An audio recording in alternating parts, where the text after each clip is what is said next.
All right. Good afternoon, everyone. Good afternoon. So, I want to thank you all for joining us for the first ever world premiere reading of The Candle by Zach Alfred Laveau.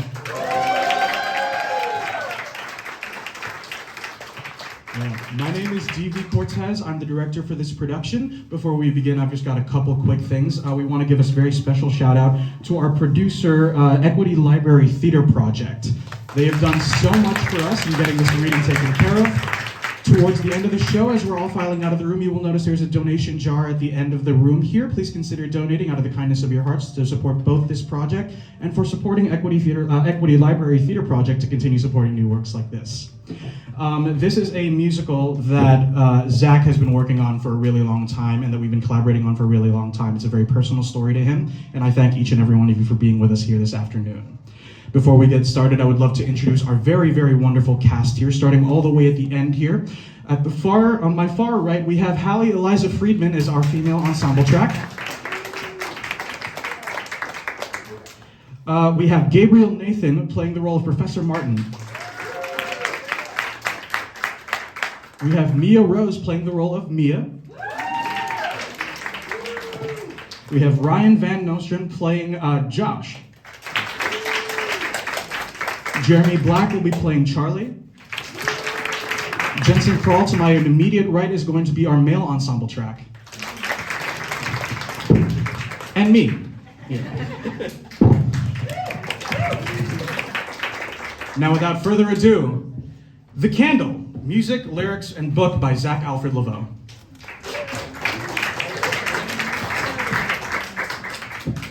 Scene 1. Lights up on a college dorm with 2 beds. There's an analog clock on the wall in the center between the 2 sides, and its hands indicate it is a minute before 8 o'clock. Josh is asleep in one of the beds, and the clock's hands turn to 8 o'clock.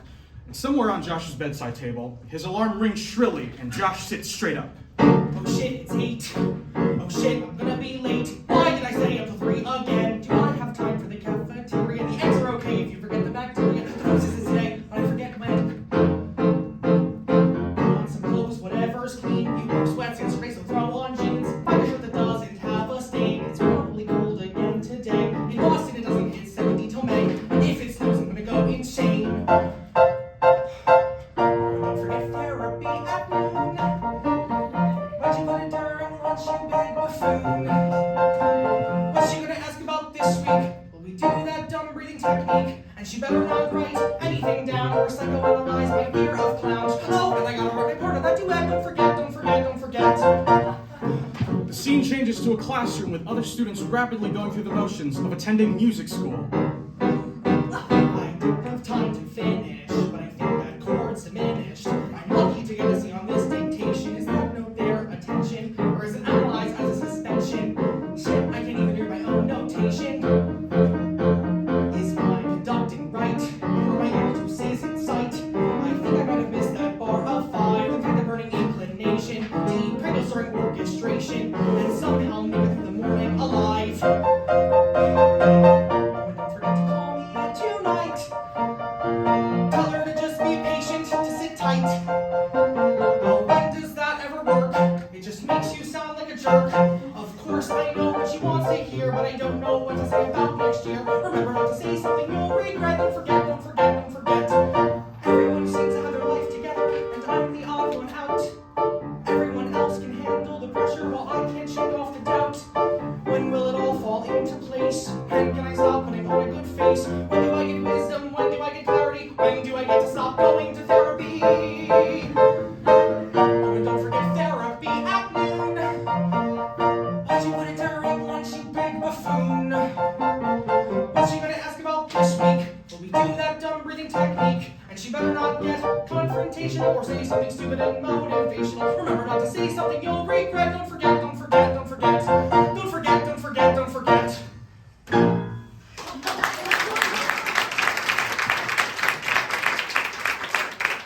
Scene 2. Lights up on a therapist's office. 2 comfy armchairs sit in the center. Dr. McCarthy sits on the left and Josh sits on the right. And how's school going? Fine. You know, No, I don't know. I'm not you.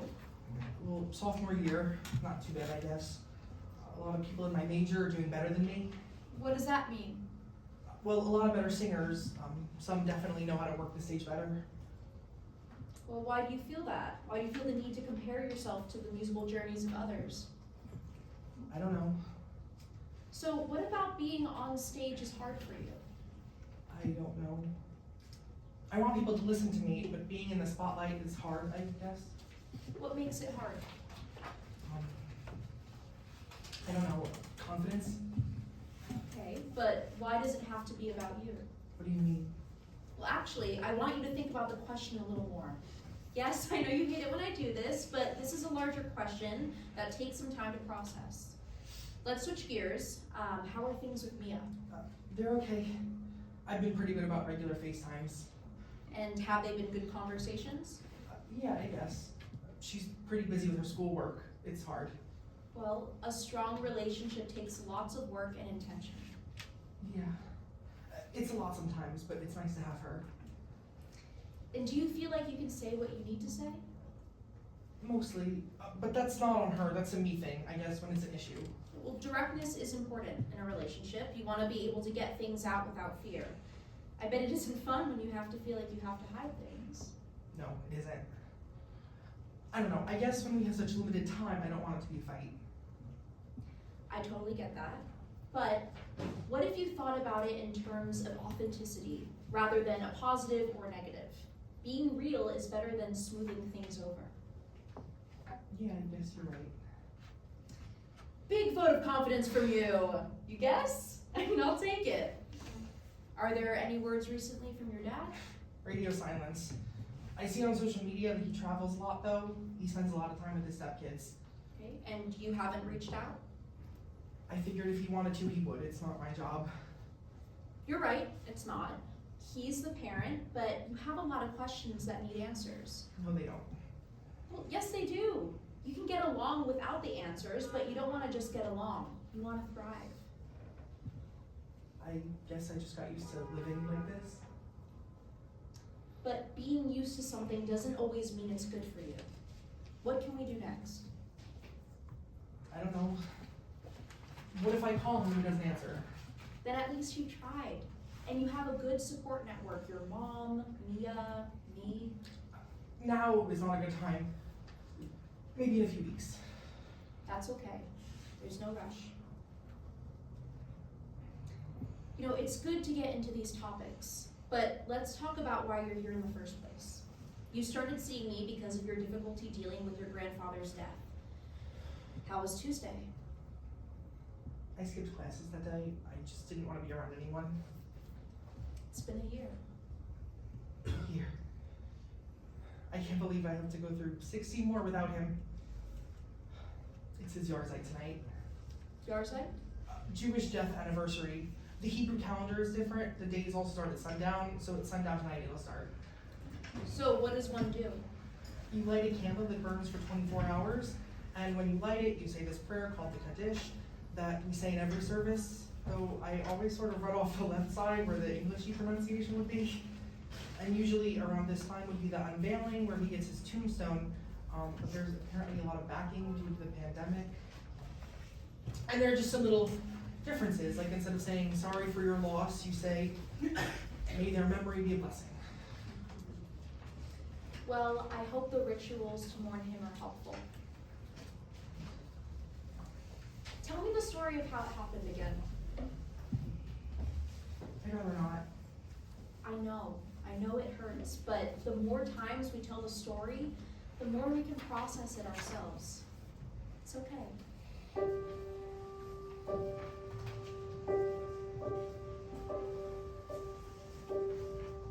It was February 1st.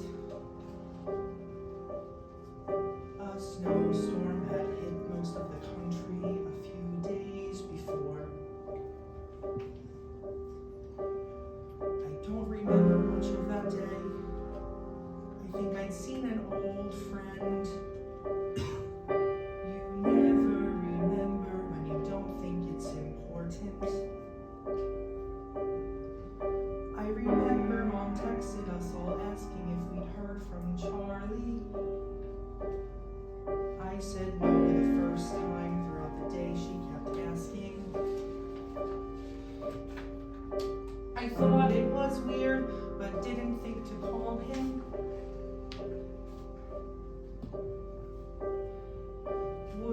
things have turned out different if I called him.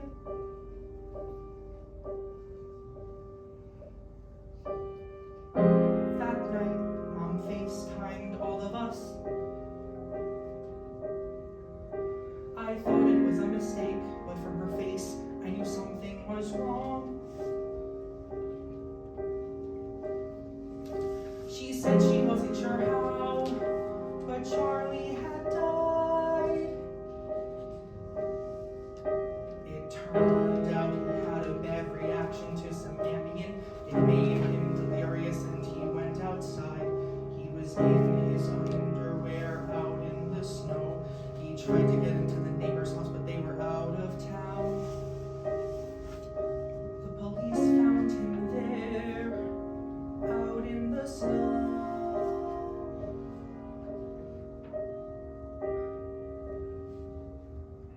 I keep expecting I'll wake up one day and it'll hurt less. I wait for the day I won't start crying out of nowhere. But it hasn't come yet, or it won't come. I know I have people I can count on, but I still feel so alone. And it kills me how much Charlie loved us. But in the end, he was alone, out in the snow. So every time it snows, I'm tortured by the thought of him out there in the snow. Josh sobs for several seconds, and Dr. McCarthy hands him a tissue. Okay, I don't want to push you anymore. Let's call it a day. Remember, it takes time. Feels like it'll take forever. In time, it won't feel that way. Go enjoy the sunshine. And may your grandfather's memory be a blessing. Yeah. One day. Blackout. Scene 3. Lights up on a small seminar of performing students. Josh sits near the back. Professor Martin, in his mid-60s, sits near the front, frowning. One boy on the stage strums a final chord, and Professor Martin sighs. I truly don't even know where to begin. Aiden, just sit down. All right, Josh, we haven't heard from you in a few weeks. Let's see what you've got. Josh unzips his guitar case, takes out his guitar, and walks up to the stage, nervously slinging the guitar strap over his shoulders. This is the original song that I've been working on.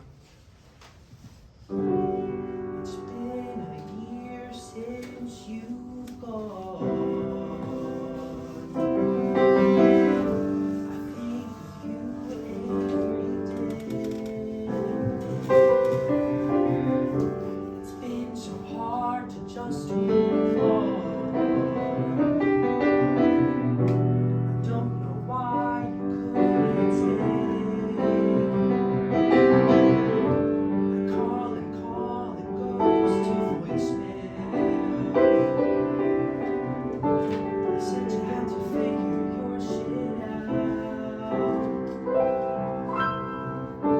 The happy endings are all those fairy tales. But this time I don't think it'll work out.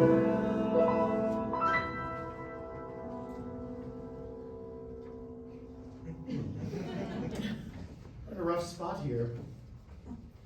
What's the problem, class? Aiden, as someone else who needs work, what's Josh's problem? I don't know, sir. Yeah, I didn't think so. Grace? Like not rounding his vowels? Fucking hell, what is with you all today? The problem was he didn't want it. He didn't mean a single word.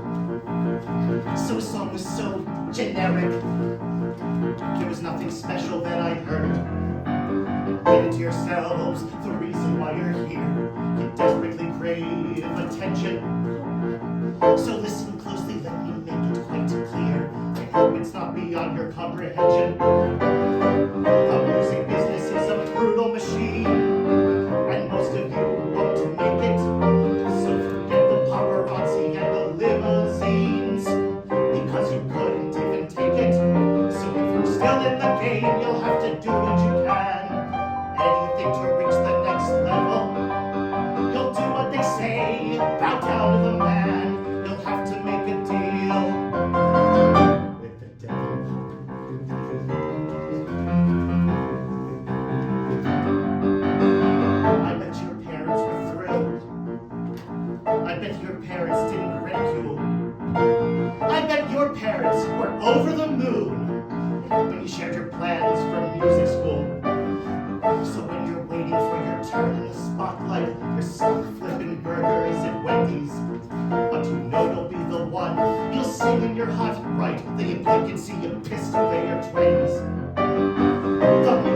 song in their basement. It isn't like it was before.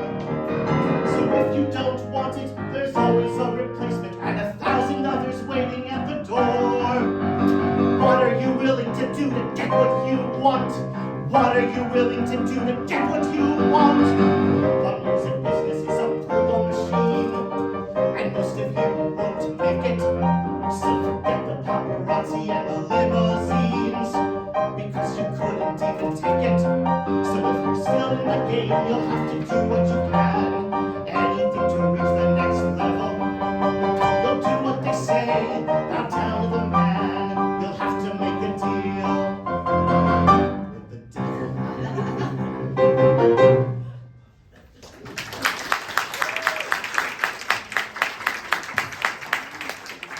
Well, lucky for you, the hour's up. We'll start with you again tomorrow. The class exits, Josh bringing up the rear, shoulders slumped. His phone rings, and his ringtone is never going to give you up. Mia appears on the other end of stage.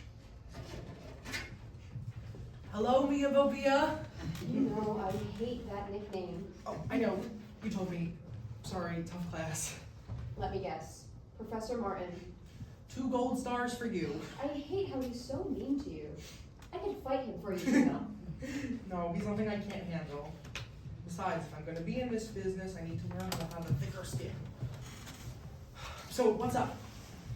Oh, you know, just doing my daily scrolling on apartments.com.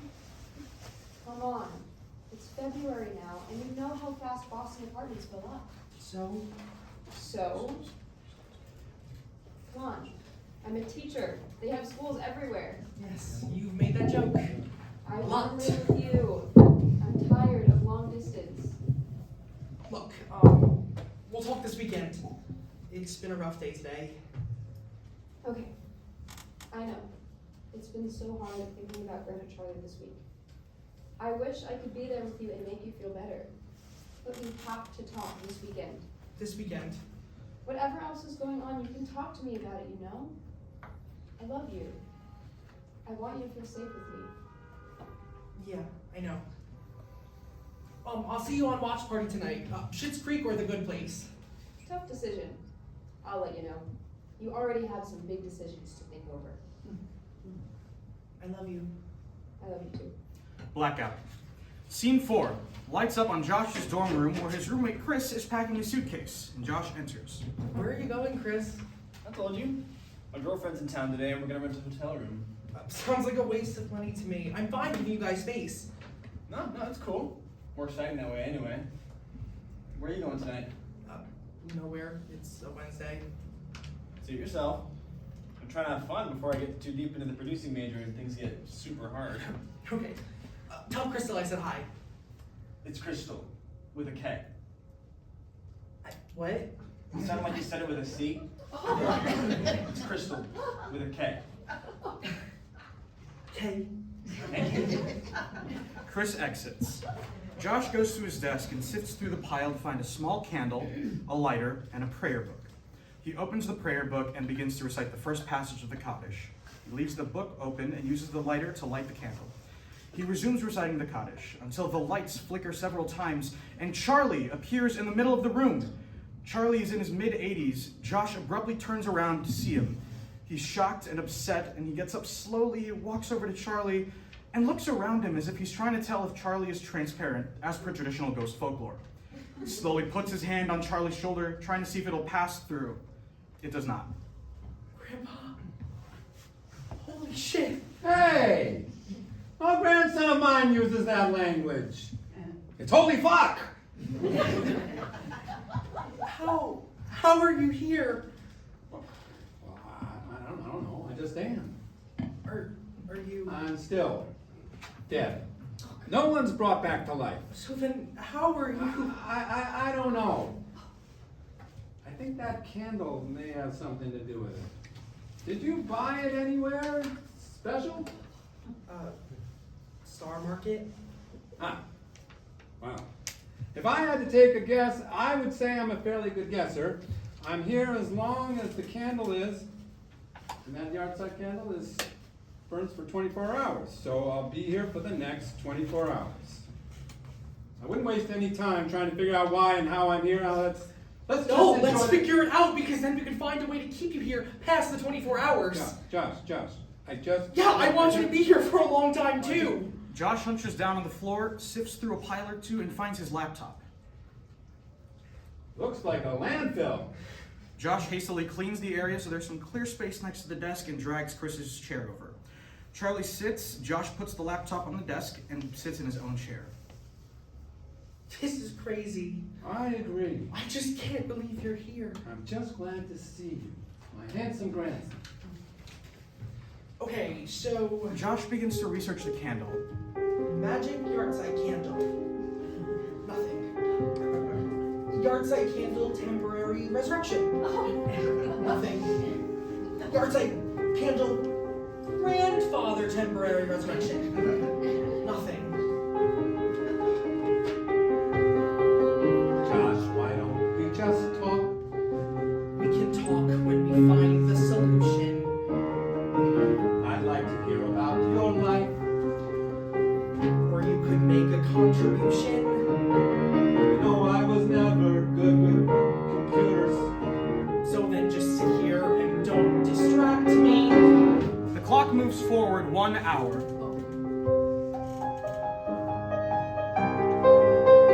Josh, why don't we just talk? Inspiration kick in. Have you been writing anything new? No real solutions from the begins. You're getting nowhere, so let's just sit and chat. No, I have to focus on what's important. The clock moves forward another hour.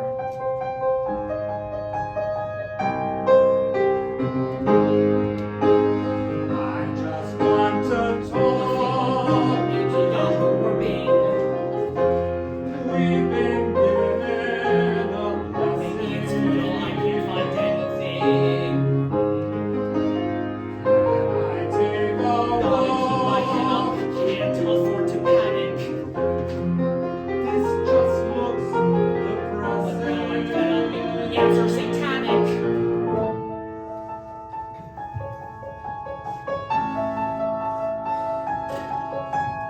Josh, why don't we just talk? My eyes are getting blurry. Does your mother know how you've been? I'm really starting to worry. You're getting nowhere, so we're just wasting our time. I've gotta keep going and figure it out. Josh, why don't we just? Josh, why don't we just? Josh, why don't we just? Josh, why don't we just talk?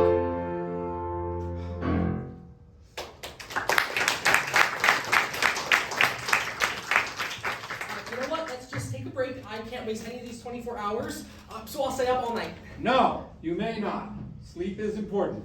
If you don't get a good night's sleep, you won't be able to focus on your classes tomorrow. I know that, but it isn't every day. Well, you're here. Let's go to the Dunkin' across the street and get us a couple cold brews. What's a cold brew? You know what? It just makes me go faster than normal. What's the deal with the Dunkin'?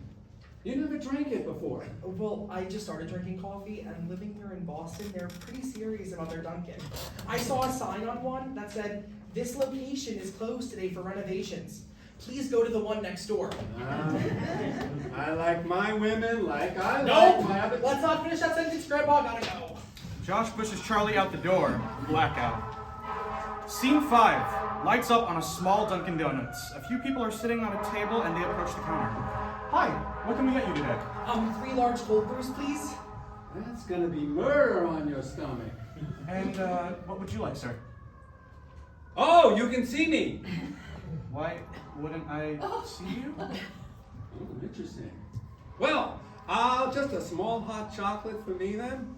Charlie reflexively reaches into his pocket for his wallet, but feels nothing. He sheepishly grins at Josh. Mind getting this one? Yeah, sure. Josh takes out his debit card and hands it to the Dunkin' employee, who promptly returns it, then hands Josh a tray of the 4 drinks. It's been a long time since I was in Boston. Let's go for a walk. We must be close to the Charles River. I have to see my river after all. Huh? But we need to do research.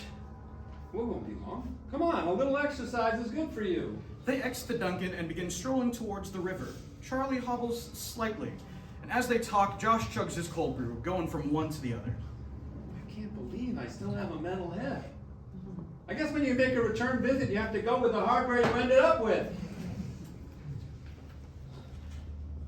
You're awfully quiet. Grandpa, Yeah, my handsome grandson? what's it like, What's like? you know, being, Oh, it's not for you to know. but No, it's not. It's not for you to know. fine. How's Sherry? Can you be with her? Well, it's a bit complicated. I mean, remember, she was married to her first husband before he died? Yeah, so it's complicated. We tried to bury you as close to her as possible. Wait, if it's complicated for her with 2 marriages, what's it like for you with 5 marriages?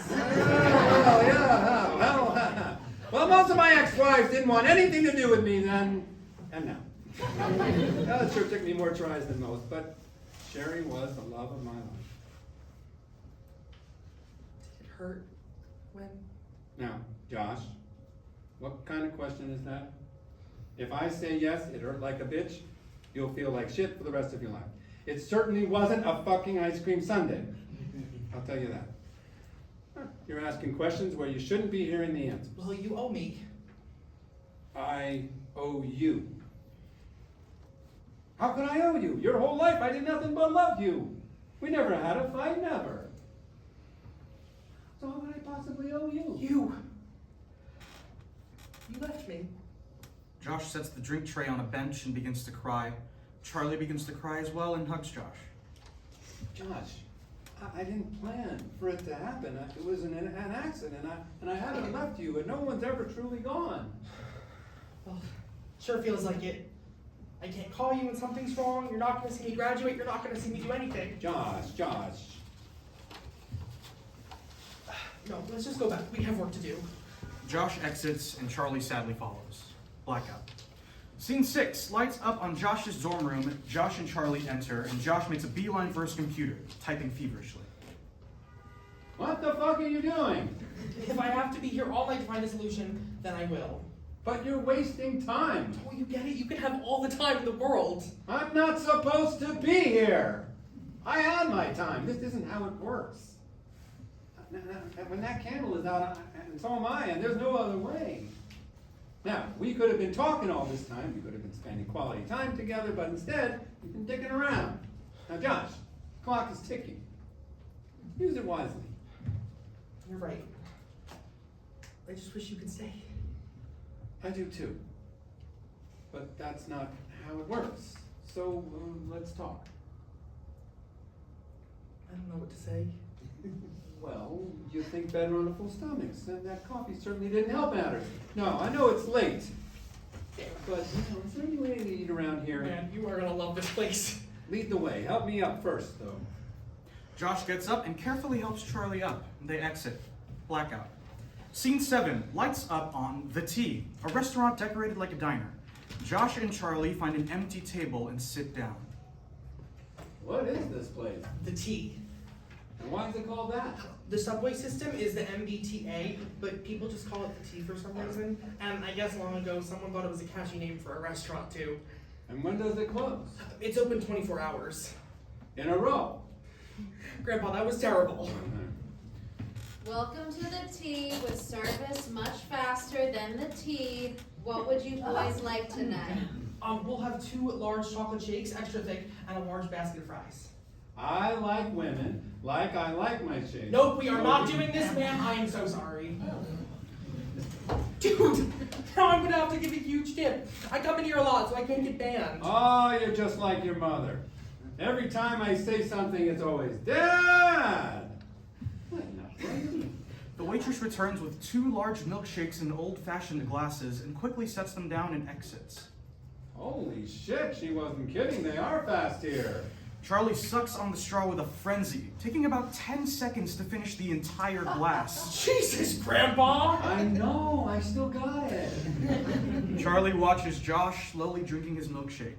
Charlie does his best to look like a sad dog pleading for table scraps, until he yanks the milkshake away from Josh, sips it for a second, then hands it back. Hey! It's just your tax that you have to pay. Well, I'm paying for this one too. No, remember when I took you out for ice cream all those times but took a little tax? Just to teach you about economics? Yep, that was the lesson I took away. I was also checking for poison. Each time I took the risk for you. Thank you for your sacrifice. The waitress returns with a cartoonishly large basket of fries. Josh and Charlie can barely see each other through the shoestrings. I know, right? You should live here. I would if I could. How's your mother? It's been hard for her the past year. But she finally married Kevin. Good. I always liked Kevin. What about your sisters? It's their senior year now. I'm still going. I think Olivia was talking about grad school. Good. I always say education is the most important thing. And your father? Seems like rehab served him well. I don't really hear from him, though. You know, it's not your fault. Isn't it, though? I could have been a lot nicer to him. I didn't have to pick all those fights. I should have... But he's the adult, and you were the child. Kids say shitty things, that's life. Your father should have been modeling appropriate ways to resolve conflict, instead of shouting the same venom back at you. I don't know. We talked a couple times. He's come up to visit me once. He just doesn't seem like he wants to talk to me or be with me for long. It sucks, but whatever. But it's not your fault. It sure feels like it. I want you to listen to me very carefully. We have no control over what anyone else thinks or does. We don't. We may sure like to, but we don't. You don't have a time machine. There's nothing that you can do to fix the past. And frankly, there's nothing that you can say or do now to get your father to be interested in having a meaningful relationship with you. He's a grown man who's responsible for his own thoughts and actions. I'm not saying give up, but I'm sure you've done your best to apologize and reconcile, and the ball is in his court now. It feels like he doesn't even want me. But while we have no control over what others think and do, we have all the control over ourselves. You can wallow in anguish and self-hatred, or you can stand up straight and say to yourself, you know what? It's his loss. If he wants to miss out on how awesome I am, that's on him. And you move forward. It's not that easy. You're right. It's damn hard. And it takes some people a lifetime to figure out this stuff. Some people never even figure it out at all. But it takes intention and courage to live honestly. And it's not going to happen overnight. But you have to stop punishing yourself for things entirely out of your control. Josh's phone suddenly rings, lights up on Mia at the edge of the stage, staring at her phone. Shit, I totally forgot about Mia. Hold on, it'll just be a second. Hey, Mia! What gives? I thought we were gonna watch something together tonight. Yeah, I totally spaced out. My bad. Who's that? That's my grandpa. It couldn't be your mom's dad. No, my dad's. This is Grandpa Stanley. Just go with it. He is in town for a bridge tournament. Here, I'll let you talk. No, not like that. A little further away. A little further, yeah. Close enough. Hello? Nice to meet you. Nice to meet you too, Grandpa Stanley. You really picked a handsome one. Grandpa, shut the fuck up. That is no way to talk to your grandfather, especially after you blew me off. Our time together is really important to me. Okay, you're right. I'm sorry. So, Mia, what are you studying? Oh, I'm studying to be a special ed teacher. Oh, how lovely. Well, every time one of my girls brought a boy home, I would ask them two very important questions. First, is he good to you? And second, is he good for you? Well, even though Josh might forget his head if it wasn't on his shoulders, I would say that Josh is very good to me. He's the sweetest.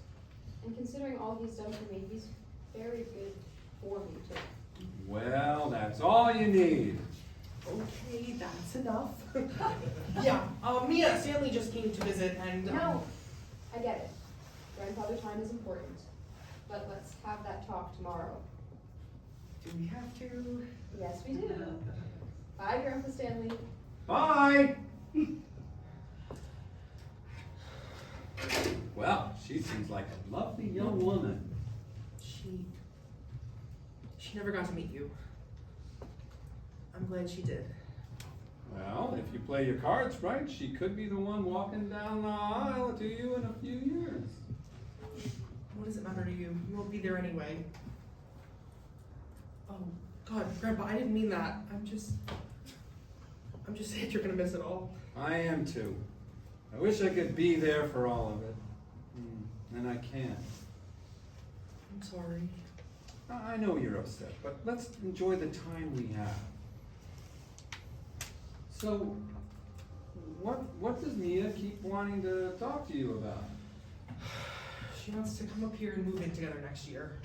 And what would be so bad about that? You've certainly been dating long enough, and she's a sweetheart. Yeah, I know. So, what are you waiting for?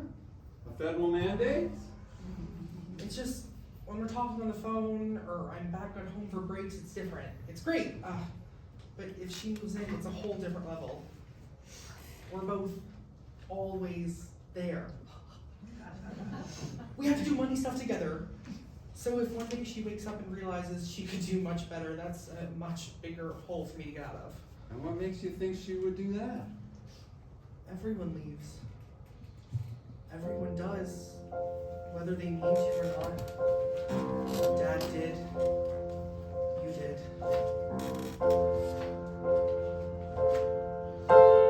Everything costs something, like this shake in front of me. But the things in life worth something aren't always what you can see. There's a cost of living a meaningful life. People hurt you, people walk out. When you let yourself be loved, then you see what life's about. Oh, Grandpa, you're so cheesy. Bullshit!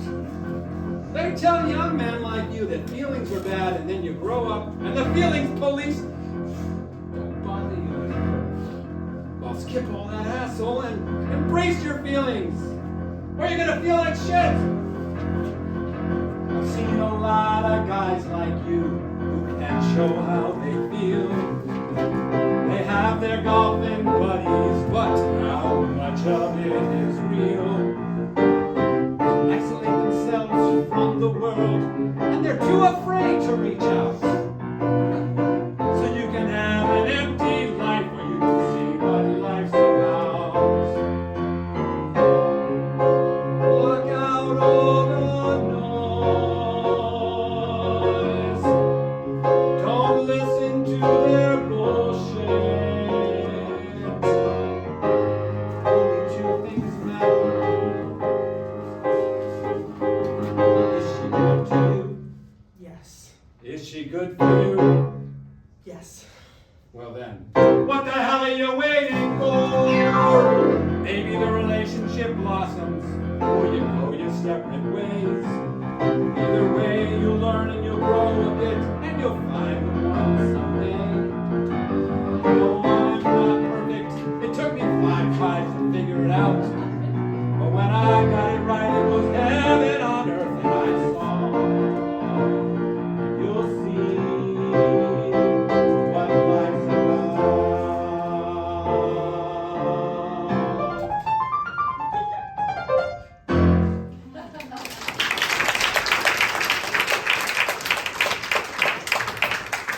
Scene 8.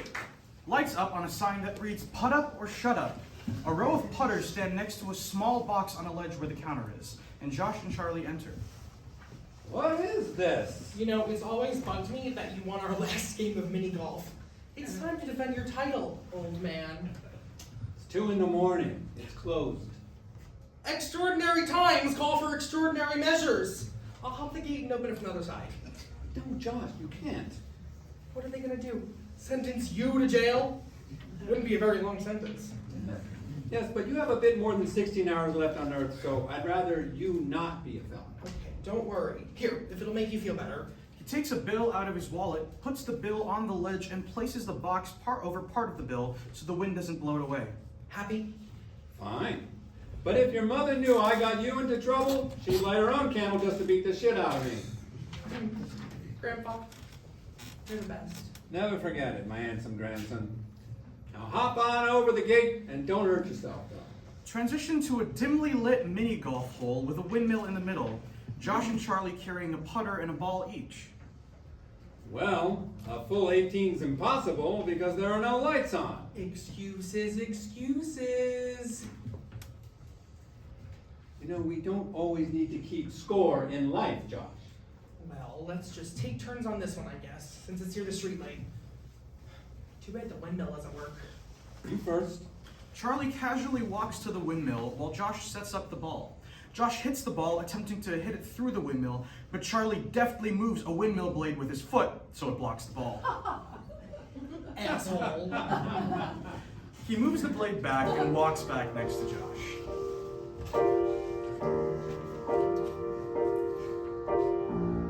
Through this past year, all I had were memories to get me high. Of 100 times like this, the ice cream usually came after. Were the times I drove the cart while you played a round of golf. And when I stomped on the brake, you winced and roared with laughter. We had fun, we talked, never fought, not simple, but easy. And you said every relationship cost something, but ours seemed always free. You were my mentor, my role model, my rock.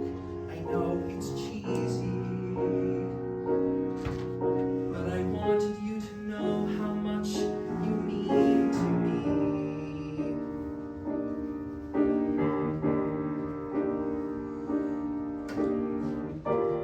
Oh, I only had daughters and granddaughters before you.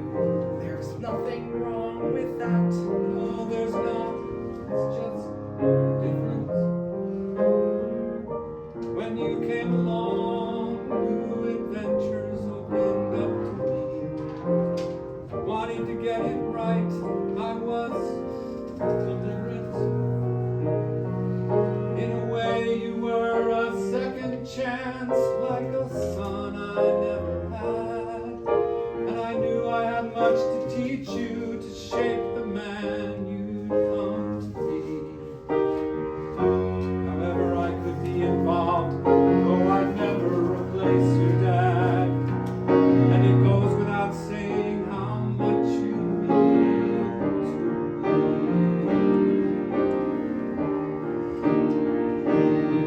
You were the one person I could tell anything when I was growing up.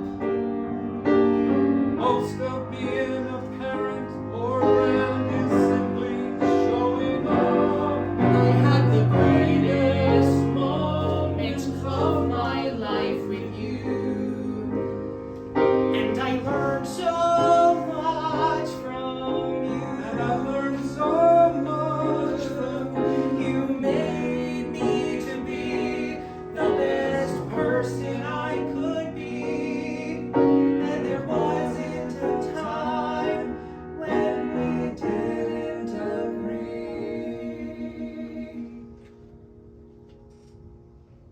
I'm glad I got to say this, and that you're still with me somehow.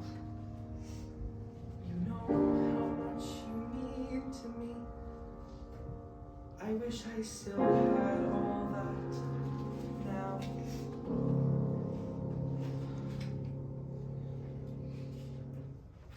So, what do you want to do later? Well, it's a school day, isn't it? You need to be in class soon. Can't we skip it? You're more important. Breaking and entering is one thing. Truancy is another. It's college. Attendance isn't mandatory. As much as I have problems with your father over the years, I will say that he has paid for your education, and he is not working hard so that you can dig around. So I'll sit in the back of the class. Come on. I know music as well as the next guy. Okay, but you have to keep your comments to yourself. Well, I can't promise that, but I'll give it a try. But enough, I guess. Blackout. Scene 9. Lights up on Professor Martin's classroom. Professor Martin leans against his desk as the students file in, with Josh and Charlie entering last. Excuse me, sir. You're not in my class, and I don't recall seeing you in the faculty lounge. Oh, well, I was in town for the day, and I thought I'd see where my grandson Josh goes to school. Oh. Well, all right. You can find a seat in the back. Please, remain quiet. Hands a mouse, Professor. So, by the looks of yesterday, we need to get back to some fundamentals on stage presence. Remember, you are demanding someone's attention in a time where more things demand their attention than ever before. So, how do you demand someone's attention? How do you keep someone's attention? Eye contact. So much as step 1, but step 0. But yes, good. What else? Vocal projection? Also rudimentary, but yes. People will give up on you if they can't hear you. What else? Body language? Good answer. How you carry yourself shows emotional commitment to both your music and to the audience. There's so many subtle ways to convey that. So, let's look at all of these things in action. Josh, I haven't forgotten about you. Get back up there and do the song from yesterday, but better. We'll discuss it from these angles. Josh approaches the stage, unzips his guitar case, takes out his guitar, and sings again. It's been a year since you've gone. I think of you every day. It's been so hard to just move on. I don't know why you couldn't stay. You had a day to reflect and improve, yet I still see the same glaring problems today. I don't think you're in the right major. Okay, let's move on. Grace, let's hear what you've got. Grace walks up to the stage as Josh walks back down, goes back to his seat, and stares off into space. Professor Martin continues to lead the discussion, and after about a minute, the bell rings. All right, class. See you next week. The class and Charlie file out, with Josh following slowly. And Charlie stops him. What? That was tough. Yeah, well, that's how he talks. No good educator teaches from a place of negativity. A person doesn't learn best when they feel like shit. The best teachers focus on growth and helping you become your best. Well, he knows what he's talking about. You know, Josh, I didn't like the way he was talking to you, but I have to say he was right. What? You are good, Josh, but not good enough. How can you say that? Aren't you supposed to support me? Never sugarcoated anything before. Why start now? Everyone tells you to follow your dreams. Not every dream works out. You can work as hard as you can for years and it still might not go through. So, why spend the time, the money, the energy? This isn't the right path for you.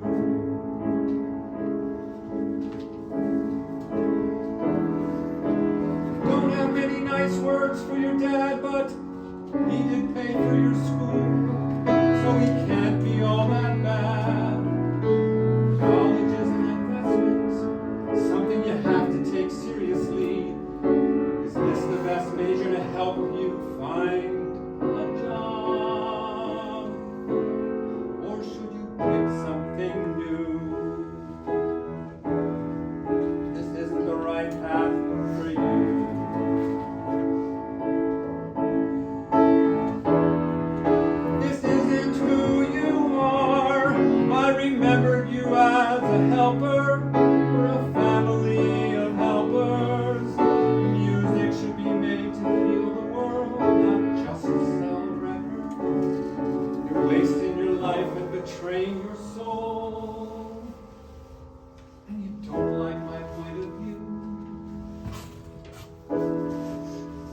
that this isn't the right path for you.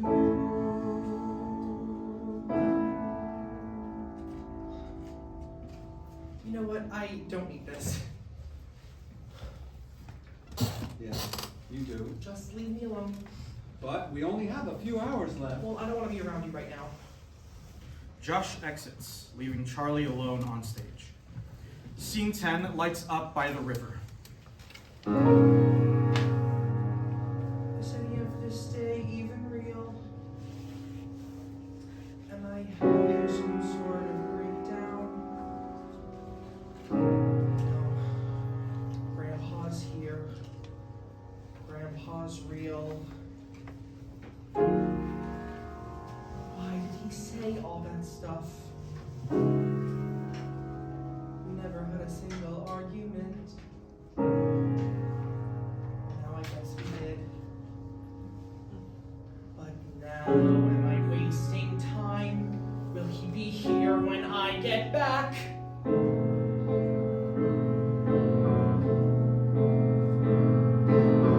Why is this all happening now? Grandpa told Dad, what to do with Dad? Fuck you, Dad. Fuck you. All of it, and I just wish that you would show me that you care. Why am I thinking about this now? It doesn't matter. Nothing makes sense. I'm out of ideas!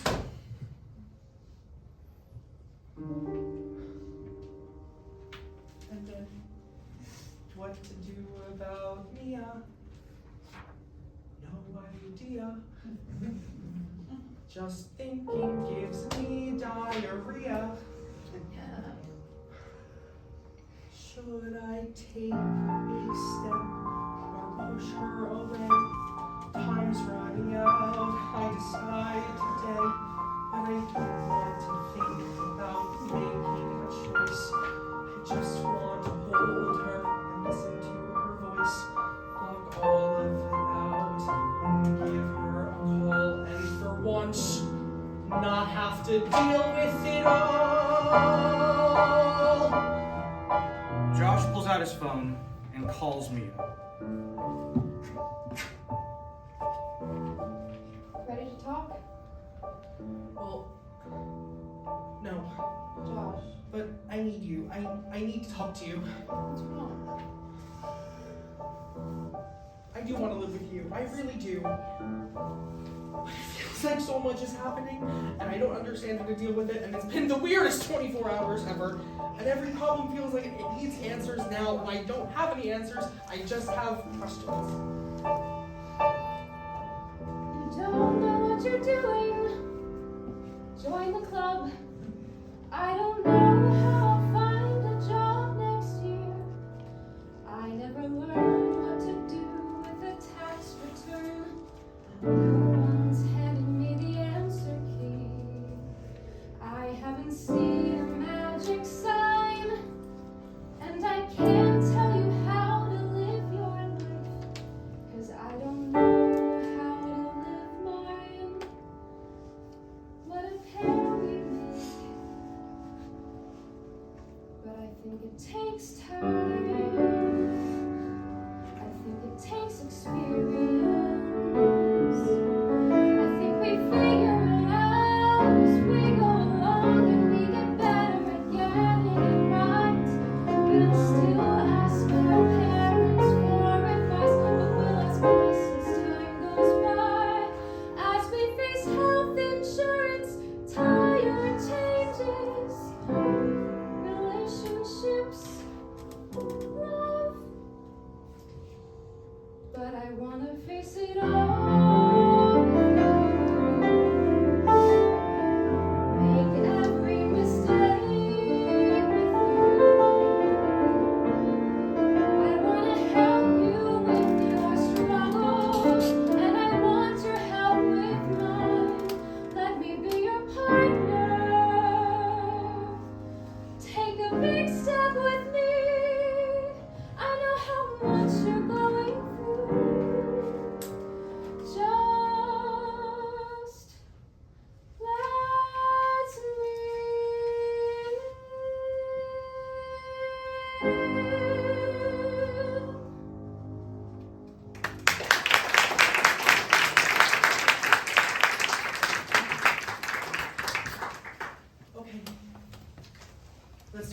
applying for apartments tomorrow.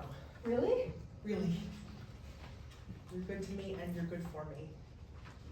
And I want to do more good for you than I've been doing. I'm all in. Yes. We are gonna have so many Ray Dunn items. How about we decide on all those things together? Okay, you're right. Is Grandpa Stanley still in town? Yeah, he is. How's it going? Okay.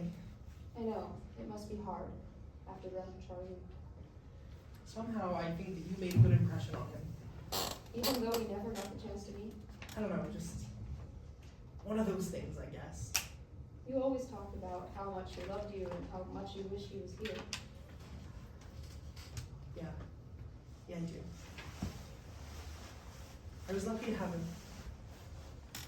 And I'm lucky to have you. Hopefully, you'll remember that when we buy a lot of Ray Dunn items. Talk to you soon. Okay. I love you. Bye. They both hang up. Before Josh can start to go inside, snow begins to fall, and Josh starts to hyperventilate. Charlie enters wearing an oversized Philadelphia Eagles hoodie, carrying a winter coat in one hand and the feebly flickering candle in another. Charlie puts the coat around Josh and hugs him tightly until Josh calms down. Don't you have any Cleveland Browns gear? I like teams with a Super Bowl win. Oh, shit, Grandpa, I didn't realize it was about to. Yeah, I was wondering what would happen if the candle went out while I was carrying it. Whatever happens, it would probably scare the shit out of a freshman that was passing by. Grandpa, What? I know, Josh. Just be here with me. Hold this, will you? How can you stand it out here? Oh, I see. Right now, standing here, I don't find myself thinking about my last moments. I'm thinking about snowball fights with my big brother. I remember making snow angels with your mother. I remember taking you to the hill behind your elementary school and watching your little face light up as you sledded down. Sure, my life did not end well, but I had a wonderful, wonderful life. I love many people and many people love me. There are things I did that I regret and I would do differently if I could, but at the end of the day, I'm grateful for all of it. You should be grateful for your life too. You have so much going for you. For your one family member who couldn't be bothered with you, you have so many others who are always there for you, and you can always count on.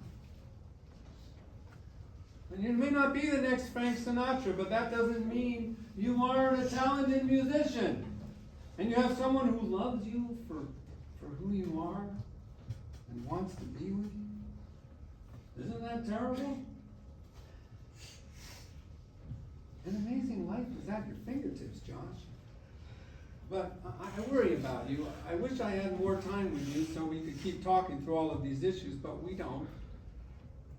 No, I see a sadness in you that I didn't see before. And it's okay to be sad about me. But you can't continue to go through life punishing yourself. Our memories shouldn't be painful. They should make you smile. Next time it snows, instead of remembering how I died, try remembering this.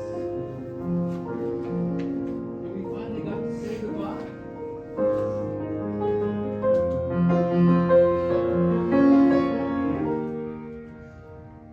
Every time you finish an ice cream cone, I will be there.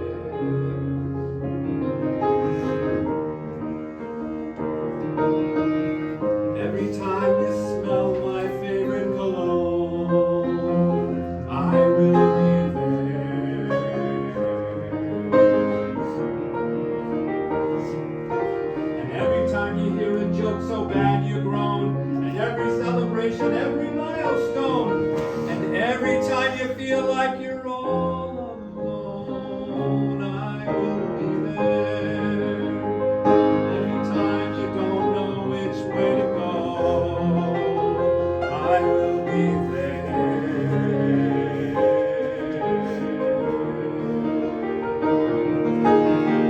Every time you learn from your faults and grow, I will be there.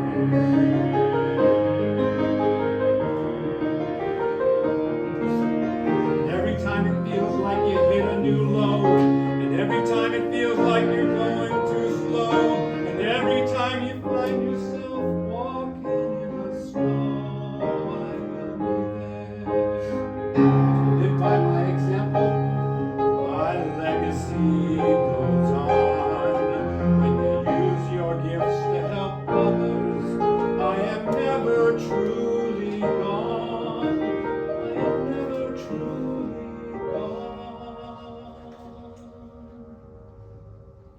Every time you realize how much time's gone by, I will be there.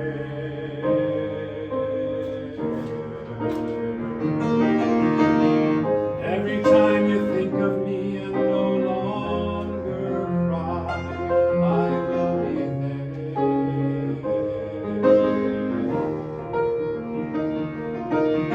And every time you look up at a clear blue sky, and every time you smile and you don't know why, when you look at your life and you're satisfied,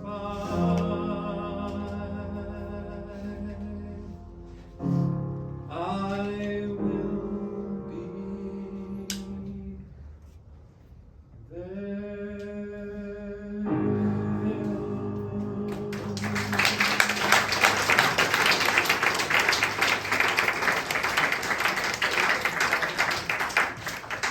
The lights go out as the flame of the candle extinguishes. And when the lights come back on, Charlie's gone. Josh sobs, slowly centers himself, looks around, and exits. Blackout. Scene 11 lights up on a classroom decidedly different from Professor Martin's. The chairs are arranged in a semicircle, percussion instruments line the perimeter, and motivational posters litter the walls. Josh enters, guitar on his back. The class and the professor, Dr. Hansard, a cheerful-looking woman in her late 60s, turn to stare at Josh. Hello, sir, can I help you? I think this is the right place. I changed my major. Is this? Introduction to Music Therapy. Yes, Dr. Joy Hansard. Yes. Wow. This looks like fun.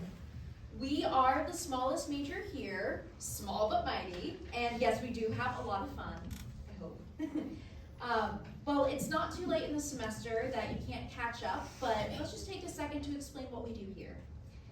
Now, the dictionary definition of music therapy is defined by the American Music Therapy Association. They call it the clinical and evidence-based use of music interventions to accomplish individualized goals within a therapeutic relationship by a credentialed professional who has completed an approved music therapy program. But what does that actually mean? Compare music therapy to speech therapy or physical therapy. Speech therapy targets speech issues, while physical therapy addresses gross motor skills. Music therapy doesn't address music problems. Music is the tool to solve all of these problems, whether they be physical, emotional, cognitive, or even spiritual. So, let's get back into the mood. All right, everyone, now close your eyes. You know how I love a guided meditation. Everyone, except Josh, immediately closes their eyes. Josh looks around to make sure everyone else has done so, shrugs, and then closes his eyes, as Professor Hansard plays a relaxing chord progression while she leads a meditation. The class follows Dr. Hansard's instructions, and she claps to end the meditation. All right. So today, let's continue practicing how we can make music with the people we serve. How about we start with our new friend? Oh, okay. Do you know you are my sunshine? Yeah. Great. So a common technique that we use when trying to get people with speech or cognitive issues to engage is deliberately stopping at the last word of the phrase and waiting for them to complete the phrase. So start from the beginning. At each phrase, find someone you want to connect with, make eye contact, and cue them at the end. Okay. You are my Sunshine. my only sunshine. Okay, not bad. Okay, make your intentions a bit clearer. Use your eyes. Okay, a bit more Sesame Street, a little bit less Shining. Okay, keep going. You make me happy when skies are gray. Good, good. You can also use your space to cue. You know, you can move your guitar, you can move your torso slightly towards the person you want to connect with. Many options. Keep going. You'll never know, dear, how much I love you. Please don't take my sunshine away. Good. Good. It'll be fun to see you out in the field soon. Okay, all right. Who else wants to try? The class continues as Dr. Hansard leads a different student in Hey Jude. All right, good work today. See you all again tomorrow and enjoy the sunshine. Actually, excuse me, our friend, a moment please. Oh, yes, Dr. Hansard. So I didn't even catch your name. Oh, Josh. Well, Josh, we do practicums here in music therapy. It's early enough in the semester that we haven't started them yet, so I can still get you in a placement. Do you have any preference on where or who you'd like to work with? You know, I'd really love to work with older people. Definitely doable. It's great to have you. It's really great to be here. Blackout. Scene 12. Lights up on Josh, who has a guitar on his back. The only scenery on stage is a sign that says Sunset Retirement. Josh pulls out his phone, fiddles with it, and holds it to his ear. Hi, Dad. It's going to voicemail now, but I'll talk anyway. Guess we're gonna play phone tag. I was on the bus when you called. I just wanted to let you know what's been going on in my life. I've been living with Mia for months now, and it's going pretty well. So much laundry, and she snores like a chainsaw, but it's nice to have someone around all the time and be able to be together like that. I changed my major. I'm doing music therapy. It's basically using music as therapy to help people. It can be like in hospitals, schools, or retirement homes where they have me now. It's actually my first day here. The music therapy major is pretty cool, I guess. I mean, mostly girls and a bit too many drum circles for my taste. But everyone's nice. It's not cutthroat like it was in performance. All the teachers are super nice and knowledgeable, and the other kids are super social. Didn't expect to end up here, but enjoying the ride so far. It occurred to me that we haven't seen Grandpa Stanley in a while. I wonder how his marijuana farm is doing in Boulder. I just didn't. I don't want to keep going in circles with you anymore. You and me, I mean. Hope to talk to you soon. The lights shift. Josh has his guitar out, facing out to the audience of the residents of Sunset Retirement. Well, hello everyone. What a big group we have today. Well, let's get started. Today's theme is reminiscence, because we are going way, way back, past the Beatles, past Elvis, all the way back to the 1920s, the roaring 20s. Did people just roar like lions back then? Anyway, now this song is very special. In 1926, the great songwriter Irving Berlin was getting married. Now, he didn't give his bride-to-be a fancy diamond for his wedding gift. He didn't give her a Caribbean cruise either. He gave her the most special gift of all, a song. I would have taken the cruise if you asked me. Anyway, the song he wrote is called Always. Now, my grandpa Charlie used to sing that song all the time. He couldn't carry a tune if it had handles, but what he lacked in musicality, he made up for in his eating ability. My hero. Well, without further ado, let's sing it together. Ready? End of show.